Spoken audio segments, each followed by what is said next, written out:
যোৱাকালি ৰাতি ভেলাঘৰ পুৰাৰ পিছত আজি আৰম্ভ হৈ গ'ল ফাকুৱা হোলী অহাকালি। তাৰপিছত আজি আমাৰ গাঁৱত আৰু হোলী ফাকুৱা কথা নাই, একেদিনাই ফাকুৱা লগাব হোলীও লগাব। আজি চাবিচোন চিকচিকীয়া হৈ আহিছোঁ, কিন্তু অলপ পাছতে পূৰা লগাই দিব ৰং। চবেই হোলীত কি কৰে তেনে চশমা লয়, তাৰ কাৰণে মই একযোৰ চশমা লৈছোঁ এইযোৰ, তাৰ কাৰণে ওলাই আহিছোঁ ৰ তামান ৰ'দ দিছে আমাৰ ফালে। প্ৰথমতে আমি মন্দিৰত আহিছোঁ, ইয়াৰ পৰাহে সেৱা চেৱা লৈ প্ৰসাদ চসাদ খাই পাহাৰৰ ওপৰত আৰু মন্দিৰতো আমি আহিছিলোঁ, কিন্তু বাহিৰতে বহি আছোঁ, ভিতৰত যোৱা নাই। ইয়াতে পুৰা এতিয়া ফাকু লগাই আছে আমাৰ।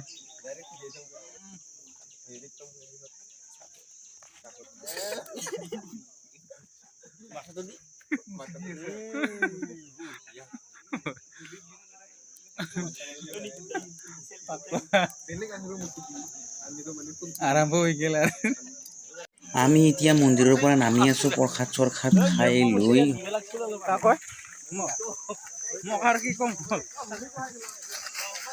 সকলোৱে নামি আছোঁ। এতিয়া আমি ঘৰে ঘৰে হোলী খেলিবলৈ যাম।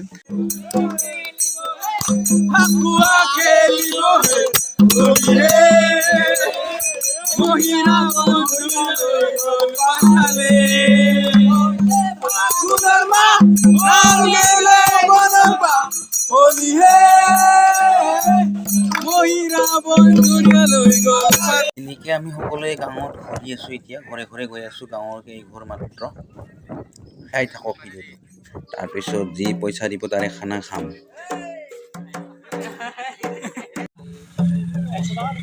কিমান হ'ল? 3000 হ'ল না? হা কিমান? 3130 টকা। দে হ'ব দে, খানা হৈ যাব।